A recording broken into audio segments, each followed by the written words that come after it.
India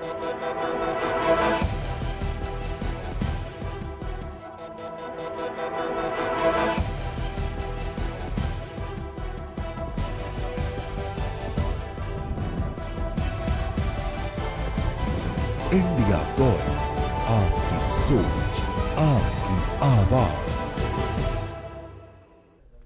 नमस्कार, खबर India voice में आप सभी का स्वागत है। मैं हूं आपके साथ प्रज्ञा मिश्रा। बुलेटिन की शुरुआत करेंगे, लेकिन उससे पहले सीधे आपको सिद्धगंगा ले चलते हैं, जहां सीएम साय लाइव आ रहे हैं। क्या कुछ कह रहे हैं, चलिए आपको सुनाते हैं। कुर्सेवाड़ा जी, ये भी समाज के गौरव हैं और अभी मल्ला अनुसूचित जाति विकास प्राधिकरण के उपाध्यक्ष बनाए हैं और हमार एससी मोर्चा के प्रदेश के अध्यक्ष सनम जांगड़े जी, आदरणीय श्री फणेश्वर पाटले जी, राजमहंत भुवनेश्वर पात्रे जी, श्री श्यामलाल खांडेकर जी, श्री डीएल भास्कर जी, श्री संत प्रसाद पात्रे जी, श्री नरेश पाटले जी, मंच में विराजमान सभी हमार महानुभावगण, हमार पार्टी के नेता मन भी हैं और यहाँ के collector Kundan Kumar ji, SP, DFO, सभी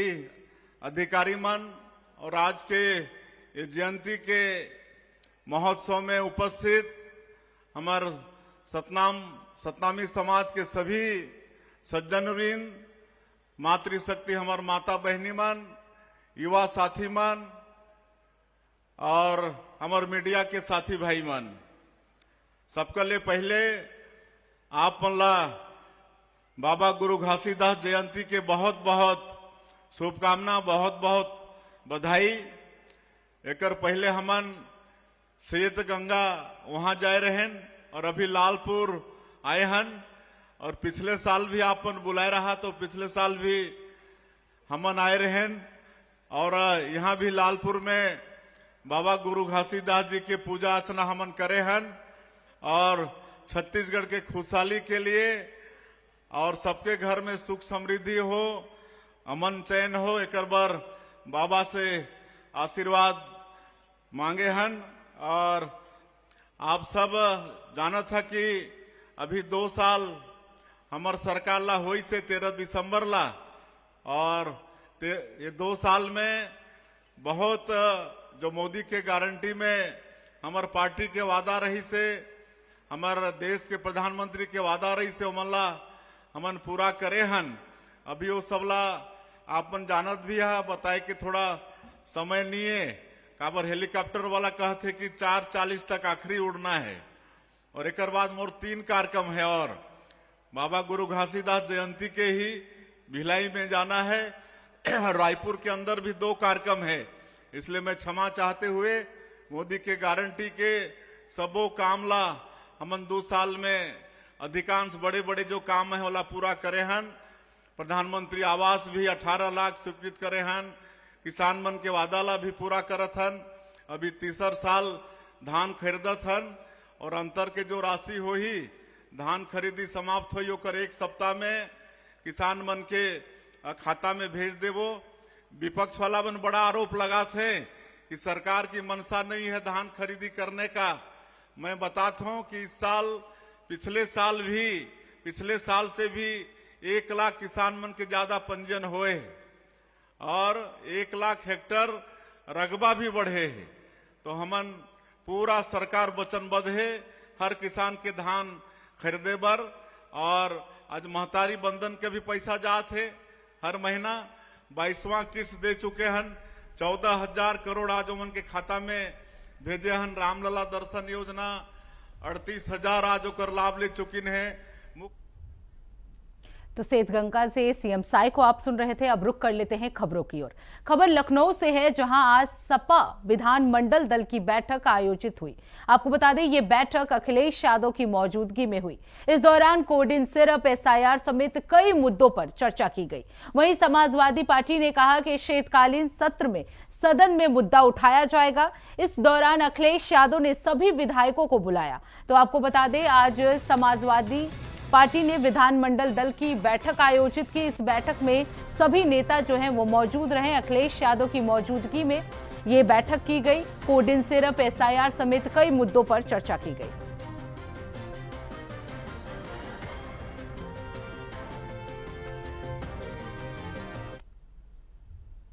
अब रुक कर लेते हैं अगली खबर की। खबर गाजियाबाद से है, जहां गाजियाबाद समेत पूरे NCR में वायु प्रदूषण ने गंभीर रूप धारण कर लिया है। आपको बता दें, एयर क्वालिटी इंडेक्स यानी AQI 400 के पार पहुंचने से वातावरण पूरी तरह से गैस चैम्बर में जैसा बन गया है। आपको बता दें, इस खतरनाक स्थिति का सबसे अधिक असर जो है वो नवजात शिशुओं, बुजुर्गों और गंभीर रोगियों पर पड़ रहा है। खासकर 28 दिन तक के नवजात बच्चों के लिए ये स्थिति बेहद संवेदनशील मानी जा रही है। इस विषय पर MMG महिला अस्पताल गाजियाबाद के मुख्य चिकित्सक अधीक्षक CMS डॉक्टर अभिषेक त्रिपाठी ने नवजातों को सुरक्षित रखने को लेकर एक वीडियो शेयर किया। देखिए, डॉक्टर अभिषेक त्रिपाठी से हमारी गाजियाबाद के संवाददाता ने खास बातचीत की। NCR समेत गाजियाबाद जो है वायु प्रदूषण के मामले में गैस चैम्बर बन चुका है और यहाँ की जो हवा है इतनी खराब हो चुकी है कि सांस लेना भी दूभर हो रहा है। तो आज हम हैं जिला महिला अस्पताल गाजियाबाद में, जहाँ के CMS अभिषेक त्रिपाठी जी से हम बात पूछेंगे इस बात के बाबत कि क्या बच्चे जो यहाँ बेबी जो न्यू बॉर्न है उनको वायु प्रदूषण की वजह से कितने यहाँ एडमिट हो रहे हैं, क्या उनके लिए सुझाव है। जनता सीधा सुने अभिषेक जी से। सर, हमारा सवाल ये है स्पेसिफिक कि जो बच्चे हैं, जो न्यू बॉर्न बेबी हैं, उन्हें वायु तो एयर क्वालिटी इंडेक्स तो सभी को अच्छा चाहिए, पर बच्चों के लिए क्या खास किया जा सकता है? जो कि अभी बच्चे पैदा हुए हैं उनके परिवार वालों को किस तरह से इम्प्लीमेंट करना चाहिए एनवायरनमेंट अपने घर का और घर के बाहर? हम जिला महिला चिकित्सालय गाजियाबाद में हैं और यहाँ पर महिलाओं को प्रसवोत्तर सुविधाएं मिलती हैं। साथ में जो नवजात बच्चे हैं 28 दिन तक के, उनकी टेक केयर की जाती है, जो जिन बच्चों की मैच्योरिटी कम रहती है उनके लिए। तो जो एयर पोल्यूशन रिलेटेड क्वेरी है उसमें जो लोग मतलब बच्चा तो मेरे पास बाद में आता है, पहले तो एयर पोल्यूशन माँ को ही झेलना पड़ता है। तो एयर पोल्यूशन के कारण अगर कुछ भी है तो वो रिफ्लेक्ट होगा हमारी जो अर्ली डिलीवरी होगी, यानी कि जो 37 वीक प्लस डिलीवरी होती है उससे लेस देन वीक में जो डिलीवरी होगी उसमें वो रिफ्लेक्ट होगा। तो उस तरह की अगर हम देखें तो मेरे जो नवजात शिशु वार्ड है जिसमें 0 डेज के बच्चे एडमिट होते हैं, तो उसमें 140 में से मात्र 41 बच्चे जो हैं वो आए जो कि प्रीमेच्योर डिलीवरी में काउंट होते थे, यानी कि लेस देन 37 वीक में। और पिछले महीने में मैं देखूं तो 145 में मात्र 45 बच्चे ऐसे थे जो प्रीमेच्योर डिलीवरी के काउंट में आते थे।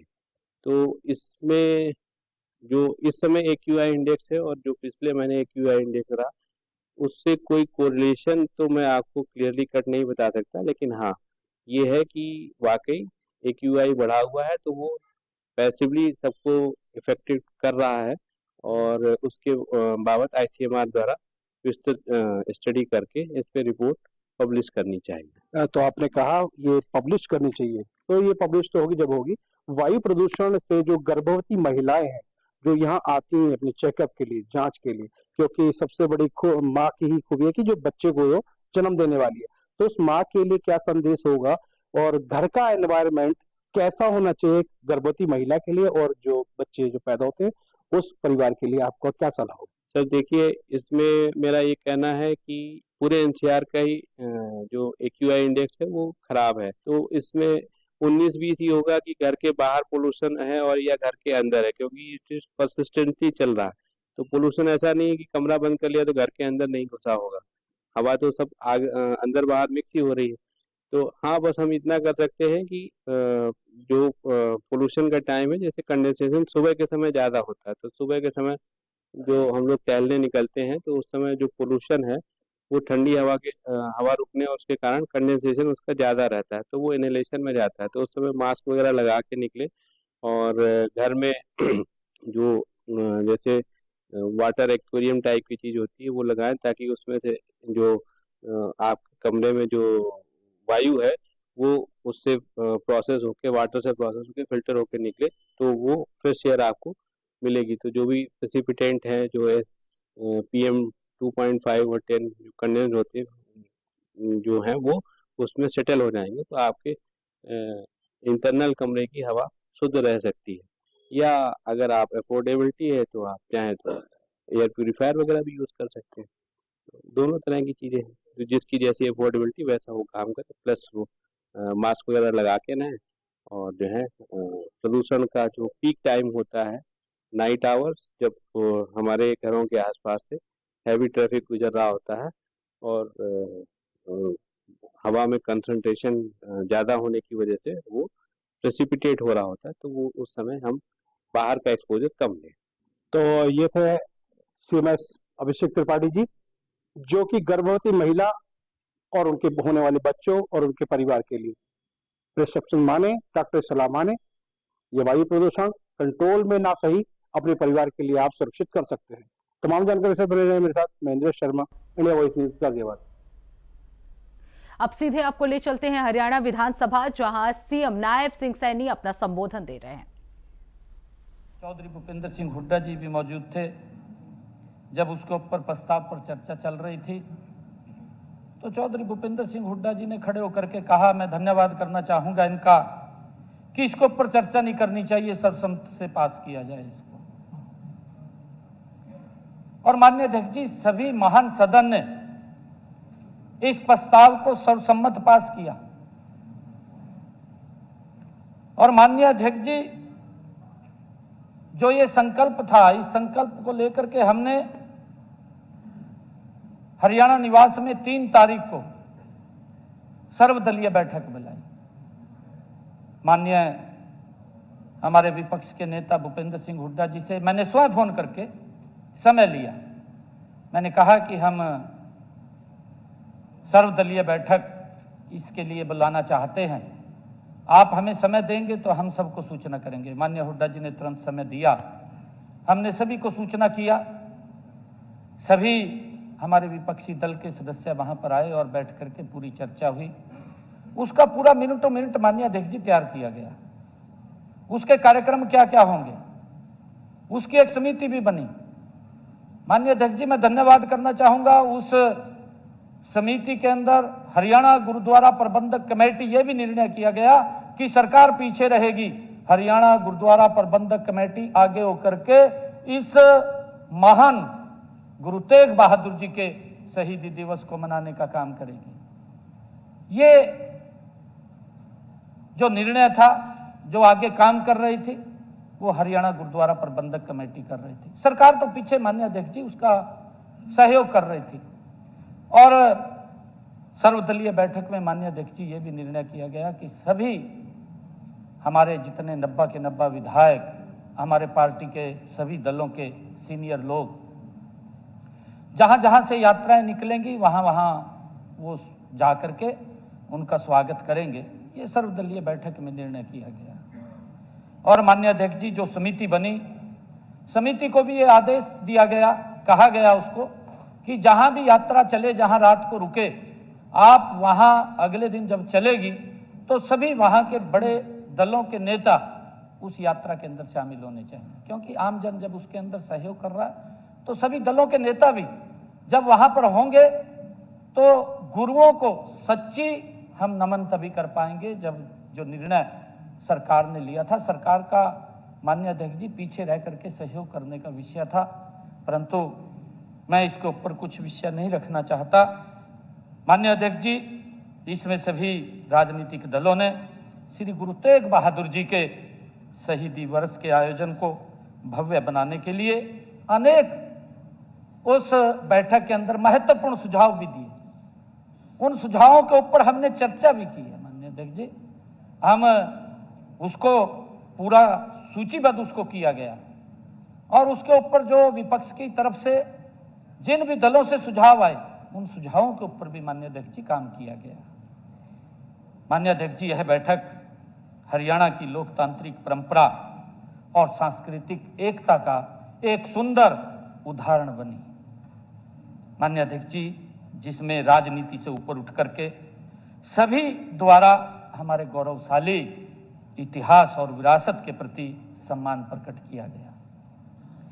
माननीय अध्यक्ष जी, मुझे कहते हुए गर्व भी हो रहा है कि इस सदन के उस संकल्प को प्रदेश सरकार ने पूरी निष्ठा, संवेदनशीलता और सामाजिक सहभागिता के साथ धरातल पर उतारने का काम ये हमने किया है।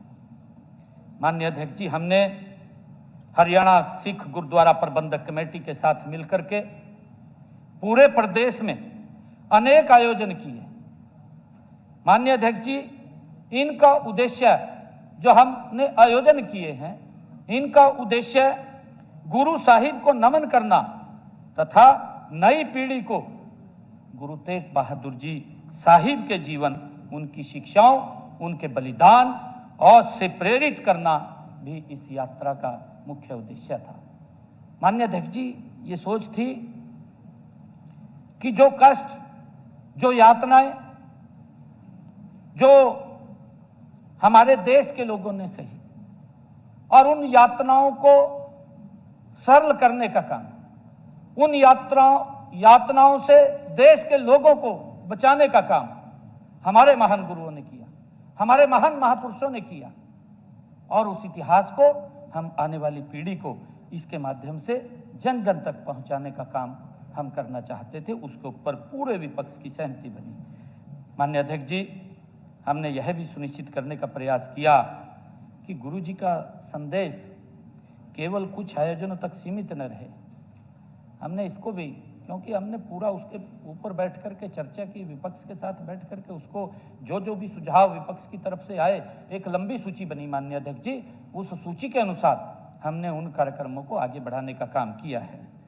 बल्कि गांव-गांव, शहर-शहर, स्कूल, संस्थानों और समाज के हर वर्ग तक गुरु जी की शिक्षाएं पहुंचे, इसके लिए जो सुझाव आए उनके ऊपर हमने काम किया है। माननीय अध्यक्ष जी, मैं बताना चाहूँगा कि पूरे नवंबर के महीने में पूरे प्रदेश में गुरु तेग बहादुर जी के बलिदान के प्रति श्रद्धा और चेतना का एक निरंतर प्रवाह देखने को हमें प्रदेश भर के अंदर देखने को मिला है। माननीय अध्यक्ष जी, श्री गुरु तेग बहादुर जी के बलिदान को समर्पित पहली पावन यात्रा हमने सिरसा जिले के रोड़ी से 8 नवंबर को खुद मैं वहां पर पहुंचा और मैंने वहां पर, जब मैं वहां पहुंचा माननीय अध्यक्ष जी, मैंने गाड़ी से उतरने से पहले मैंने ये चर्चा की, वहां पर जो समिति के सदस्य थे, वहां पर जो गुरुद्वारा प्रबंधक कमेटी के माननीय सदस्य थे, उन सब से चर्चा की कि हमारे विपक्ष के लोगों में से कौन कौन व्यक्ति यहाँ आए। मैंने नाम लेकर के माननीय अध्यक्ष जी उनसे पूछा। मैंने फिर उपायुक्त महोदय को पूछा क्या सूचनाएं थी वहां पर। परंतु माननीय अध्यक्ष जी, मैं एक बात कहना चाहता हूं कि गुरुओं को समर्पित ये सूचना से बहुत ऊपर विषय है। माननीय अध्यक्ष जी, जब इस महान सदन के अंदर बैठ करके हम एक प्रस्ताव लेकर के आते हैं और जब हमारे विपक्ष के महान नेता चौधरी भूपेंद्र सिंह हुड्डा जी खड़े होकर के एक बात बोलते हैं कि इसके ऊपर चर्चा कराने की आवश्यकता नहीं, ये सर्वसम्मत होना चाहिए। एक परिवार है माननीय अध्यक्ष जी, हम गुरुओं की शिक्षाओं को आगे बढ़ाने का निरंतर हमारी सरकार काम कर रही है। माननीय अध्यक्ष जी, श्री गुरु साहिब के बलिदान को जैसा मैंने कहा है, तो सीएम नायब सिंह सैनी का संबोधन आप सुन रहे थे। अब रुक कर लेते हैं खबरों की ओर। अमेठी कस्बा स्थित बाईपास पर रखी एक फॉर्चून की गुमटी में अज्ञात कारणों से आग लग गई। आग की चपेट में आकर दुकान में रखा पूरा सामान जलकर राख हो गया। आपको बता दें, घटना की जानकारी दुकानदार को उस वक्त हुई जब वो सुबह टहलने के लिए निकला था। पीड़ित दुकानदार एक आंख से देख नहीं पाता और पैरालाइज भी है, जिससे उसकी हालत और भी दयनीय हो गई है। आग से उसकी आजीविका पूरी तरह से प्रभावित हो गई है। दुकानदार ने प्रशासन से आर्थिक सहायता की गुहार लगाई है ताकि वो अपने परिवार का पालन पोषण कर सके। विश्वास महमूदपुर घर है मेरा। क्या मामला हुआ यहाँ पे? यहाँ पे मेरा गुटखा, नमकीन, बिस्किट, बीड़ी, माचिस सब रखा हुआ था, किसी ने जला दिया रात को। कैसे कब पता चला? और सुबह के 5 साढ़े 5 बजे मुझे पता चला, मैं जब खेत पे जा रहा था। तो ऐसे में जो है कितने का नुकसान हुआ है? 20-22 हज़ार रुपये का नुकसान हुआ है मेरा। तो सूचना दी है पुलिस को? भी नहीं, पुलिस को सूचना नहीं दी है। क्या चाहते हैं? मुझे कुछ सहायता हो जाए सरकार की तरफ से तो बहुत अच्छी कृपा होगी। मैं गरीब आदमी कहाँ से लाऊंगा इतने पैसे। मैं पैरालाइज हूँ, एक आंख से मुझे दिखाई भी। अब रुक कर लेते हैं अगली खबर की। खबर मेरठ से है, जहां साइबर ठगी करने वाले अंतर्राष्ट्रीय गिरोह का भांडाफोड़ हुआ है। आपको बता दें, पुलिस और साइबर सेल ने 3 शातिर आरोपियों को गिरफ्तार कर लिया है। वहीं अभियुक्तों के कब्जे से 3 mobile phone, 3 bank account kit और 15,000 रुपए नकद बरामद किए गए हैं। ये कार्रवाई 18 दिसंबर 2025 को वरिष्ठ पुलिस अधीक्षक मेरठ के निर्देश पर साइबर अपराधियों की गिरफ्तारी के लिए चलाए जा रहे विशेष अभियान के तहत की गई है। बढ़ते साइबर क्राइम को देखते हुए मेरठ पुलिस ने अब उस अपराधियों पर अंकुश लगाने का काम किया है, जिसमें 3 आरोपी गिरफ्तार किए गए हैं। ये आरोपी फर्जी खाते खोलकर लोगों से पैसों की ठगी किया करते थे। हमारे साथ बात करने के लिए मौजूद हैं मेरठ एसपी क्राइम। सर, लगातार देखा जा सकता है कि फर्जी खातों के लिए लोगों की रकम उड़ाई जाती थी, उसमें क्या कुछ कार्रवाई की गई है? कंप्लेंट आई थी हम लोगों के पास एक गिरोह के बारे में कि जो फर्जी अकाउंट्स के जरिए लोगों को मूर्ख बना के उनके पैसे धोखाधड़ी करके प्राप्त कर लेते हैं। उसी पे जनपद की जो साइबर सेल है उसके द्वारा और लाल कुर्ती क्षेत्र के पुलिस के द्वारा मिलकर संयुक्त एक कार्रवाई की गई। तो एक गिरोह का पर्दाफाश हुआ। जो लोग फर्जी अकाउंट्स बनाते हैं, स्मॉल बैंकिंग फाइनेंशियल इंस्टीट्यूशंस में छोटे छोटे अकाउंट्स बनाते हैं और लोगों को झांसा देके उनके डॉक्यूमेंट्स वगैरह लेके, जैसे मजदूर हुए, लेबर हुए, इन सब से, और उनका अकाउंट्स खोल लेते हैं। फिर उन्हीं अकाउंट्स के जरिए साइबर फ्रॉड करते हैं। सर, ये जो लोग हैं लगातार सक्रिय हो रहे हैं, एक के बाद एक मामले सामने आते हैं, एक बड़े बड़े मामले भी सामने आए हैं। लोगों के 1-1 करोड़ रुपए ट्रांसफर कर लेते हैं। अब इसमें क्या कुछ जो है सर अभियान चलाया गया है, कोई कार्रवाई बड़ी की गई? लगातार साइबर के अपराध के विरुद्ध एक तो प्रचार प्रसार और जागरूकता का तो हम लोग कैंपेन करते ही करते हैं। इसके अलावा हमारी जो जनपदीय साइबर सेल है, NCRP पोर्टल के माध्यम से, कई चीज़ों के माध्यम से, प्रतिबिंब पोर्टल के माध्यम से, और जो हमारे पास शिकायती प्रार्थना पत्र आते हैं, डायरेक्ट ऑफलाइन जो भी आते हैं, उन सब के माध्यम से हर तरीके की कंप्लेंट पे, हर केस पे हम लोग लगातार वर्क करते रहते हैं।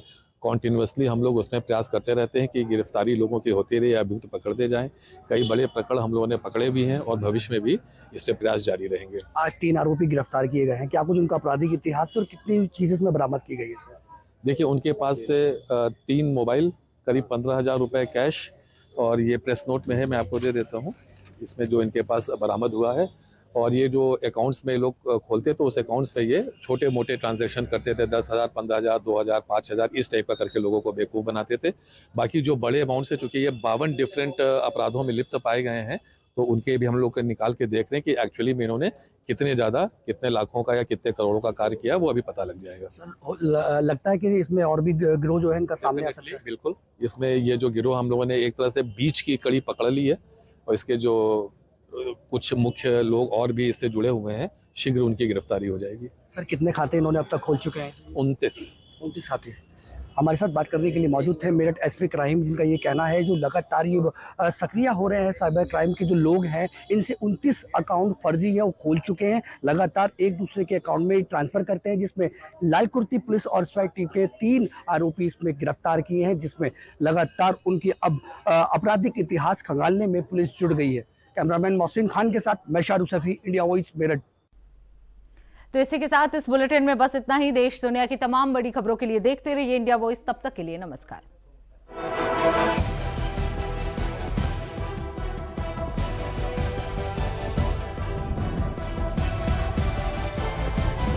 इंडिया वॉइस, आपकी सोच, आपकी आवाज।